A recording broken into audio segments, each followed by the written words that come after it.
За өнөөдөр $10 ханш 3560 төгрөг, евро 4070 төгрөг, юань 489 төгрөг байна. За нэгдүгээр улирлын байдлаар төсвийн алдагт 1.2 их найд болсон гэсэн мэдээ байна. За тэгээ нүүрсний үн бол одоо анх төсөв хилцэжсэн үеэс бол 30-40% унтсан гэж ойлгоод байна. За тэгээд ашгүй жавхлан сайд ороод ирлээд энэ хилцүүлгийн төгсгөлд та төсөв хилцчих үед төсвийг 105 төсөвт нүүрсний үнийг $105 оруулж ирэхэд биестэй хар толгоогоор хариуцсан нүүрсний үн унахгүй цаанчстай өчнөө хөдөлთა авагч нар байна. Та нарын ганц мод гашуун сухатыг л батлаадах энэ төсвөө ингээд аваад гарна гэдээсэн. Гэтэл одоо бид нар үнэнтэйгээ нүүр тулцсан. Тэгээд нүүрсний үн чи ингээ унтсан. Тэгээ гол хуулиа ингэж өөрчлөө сууж штеп. Тэгэхээр одоо энэ төсөв энтрээ тодтохгүй мүү? Энэ валютын ханш чинь ингээд бүр бас замбраагаа алдлаа. Энэ бүхний хор уршгийг хэн хүлээж ийн вэ гэхлээр бор зүрхээрээ амжиргаагаа залгуулж байгаа иргэд, бор зүрхээрээ бизнес хийж байгаа аж ахуйн нэгжүүд энэ бүхний одоо золиос болоод байна штеп. Тэгээд одоо ямар зүйл ажиглагдаад байна вэ гэхлээр засгийн газар ерөөсөө нөгөө төсөв тодтохгүйгээр бүх зүйлээ авч гарахын тулд хаа нэгтэйгээс нэг мөнгө олох зорилгоор л ерөөсөө яаралтайгаар янз бүрийн юмнууд оруулж ирдэг. Нөгөө зөвшөөрлийн хуулийг оруулж ирж байгаа үндэслэн гэсэн чинь жил болгонд $500 сая гадагшаага урсаад байна, бид нар ханшаа алдчих гээд байна гэсэн зүйл ярьж байгаа. Тэгээд тэр хууль нь болохоор хууль зүйн техникийн хувьд ч гэсэндээ бүх зүйлийн хувьд алдаатай. Өчнөө олон хүмүүс бас тэр хуулийн золиос олох боломжтой ийм хууль оруулаад ирж байгаа. За энэ хууль ч гэсэндээ ялгаа байхгүй. Бид бол энэ нүүрсний хулгайг зогсооё, тэр уул уурхайн бүтээгдэхүүний борлуулалтыг ил тод болохыг гээд энэ биржийн хуулийг 2022 оны 12 сарын 23-нд баталсан. Тэгээд тэрнээс хойш нэг жилийн дараа дахиад нэг өөрчлөлт оруулсан байгаа. Одоо яг энэ 13 дугаар заалт. Тэгээд энэ 13 дугаар заалтан дээр одоо жишээлбэл ахаад нөгөө нэг яриад байгаа хэрэгтэй хэрэггүй мега төслүүдээ санхүүжүүлэх юмнуудынхаа одоо нөгөө шинэ үеийн офтек гэрээгээд манай гişүүдийн яриад байгаа тэр зүйлийг оруулж ирж байгаа байхгүй юу? Нийгмийн эдийн засгийн ач холбогдол бүхий томоохон төсөөл бүтээн байгуулалтын ажлуудыг хэрэгжүүлэх зорилгоор харилцан ашигтай доктортой урт хугацаанд бүтээгдэхүүн солилцох гэрээг засгийн газрын өргөн мэдүүлснээр улсын хурал шийдвэрлэнэ гэдэг. Тэгэхээр нөгөө нэг яригадаад байгаа мега төслүүд гэдэг нөгөө нэг ган татлагт гүүр мөр инээтрээ гих мэтчлэн тиймэрхүү зүйлүүдээ энэ нүүрс зис мис одоо босод зүйлээрээ цойлох асуудал, бартерлах тухай асуудал яриад байна шүү дээ. Тэгээ энэ уул уурхайн түүхийн эд чинь манад валют олж ирэх ёсгүй мүү? Бид чинь нөгөө валютын нөөцийнхаа бас асуудлыг ярих ёстой үсттэй. Гэтэл одоо бүр ингээ бартерл яг гэж сууж идэг. Офтек гэж хэлчихлээр хүмүүс дэмжихгүй нүүрсний хулгай ярина гэж бодоод байгаа байхгүй. Тэгэхээр одоо бүр бартерл угаа шилжлээ. Тэгэхээр одоо бид нар үнэнтэйгээ нүүр тулаад энэ төсвөө тодтох юм уу? Тэр нэг мега төслүүдийнхаа зарим нэгийг одоо болох юм уу? Яах юм? Тэр асуудлуудаа ярмаар шүү дээ. Цаан чинь нөгөө нийслэл чинь бүр галзуурж байна. 5-6 их найдын төсөв баталсан. Сая туулын хурдны зам гээд 1.9 их найдын тендер зарлаад энэ мөнгө нь хүрэхгүй байна. Ахаа 300-400 тэрбум их найдаар тэрбумаар нэмжгаад тэгээд энэ одоо 2 их найд гаруй төгрөгөөр зам барья гэсэн юм оруулж ирээ сууж штий. Та нарт ерөн тийм уялдаа байна уу? Нийслэл дээр чинь бүр юм вантус үүсчлээ.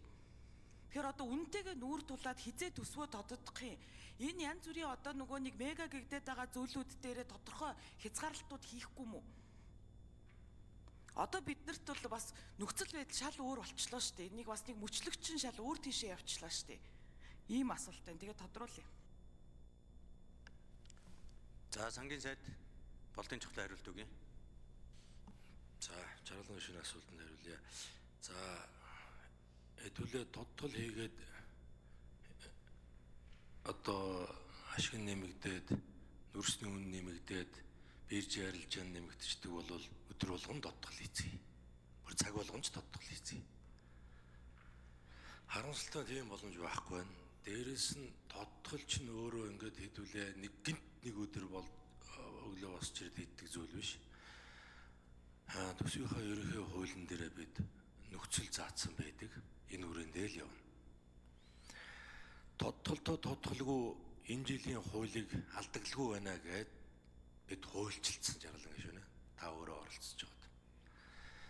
Өөрөөр хэлбэл орлогын хэмжээнд зарлага гаргана шүү гэдгийг л заачихсан. Тэр энэ жил тэгжил явна. Энийг бид зөрчихгүй. Тэр чиг ямар ч боломж байхгүй. Энэ нь өөрөө тодтолоос илүү ийм суурь зарчмаа бид нар хуульчилчихсан. За баялагын хувьд ярьж байна. За мөн л одоо бид цаашдаа төсөв маань одоо эдийн засгтайгаа энэ бидний харилцаа улам илүү их чанартай, өрөөгөөж нь өндөр, өөрөөр хэлбэл төсвийн тоон багасаад эдийн засгийн өсөлт нь өөрөө нэмэгдэж идэг энэ зарчим руугаа орж ирж байгаа. Тэгвэл энэ одоо орон зайг бид яах вэ? Харсаар байтал бид баялагтаа л гэдэг энийгээ яаж эргэлтэнд оруулах вэ? Тэгвэл энээс өөр ямар сайн хувилбар байна? Төсвөөс гадуур төсвөөдөө зэрэгцэх, хөрөнгө оруулалт хийх, баялаг бүтээх ямар боломжууд байна вэ? Тэгвэл энийгээ гаргаад бүгдээрээ ярилцах хэрэгтэй. Олон улсын практик, уулуурхай эдийн засгтаа, байгалийн баялагтай эдийн засгуудын алдсан онсон за сайн практикууд нь энэ байна. Бид нар энийг хөрсөн дээрээ буулгаж ашиглая л гэж байгаа. Энийгээ хуульчлая. Энүүгээр явах гээд үзье. Хэрвээ ингээд төсөвтэйгээ хэдүүлээ зуралдаад авах юм бол одоо бид зорж байгаа эргэн бүртээ байгалийн баялаг, ард түмний баялаг байх ёстой, айл өрх бүрээр орох ёстой, айл өрх бүрт хүртээмжтэй байх ёстой энэ эдийн засгийн өсөлтүүд маань ингээд цаасан дээрээ л үлдэнэ. Энэ боломжийг л нааш тулгаж байгаа л ийм л нэг сонголт. Энийг ингээд их хурал дээр нээлттэй ил тод ярилцъя. Сайжруулъя. Боломж болгоныг нь гаргаж ирж ярилцъя. Энийг хуульчлая гэж байгаа л ийм л зарчим гэж ингэж бодож байгаа.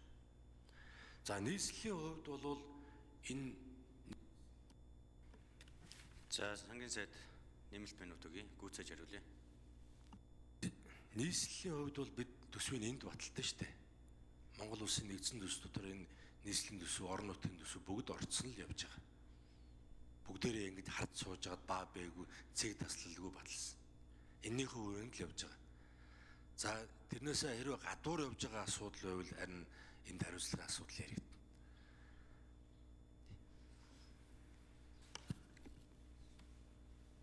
За асуурын гавь гишүүн асуулт асууя.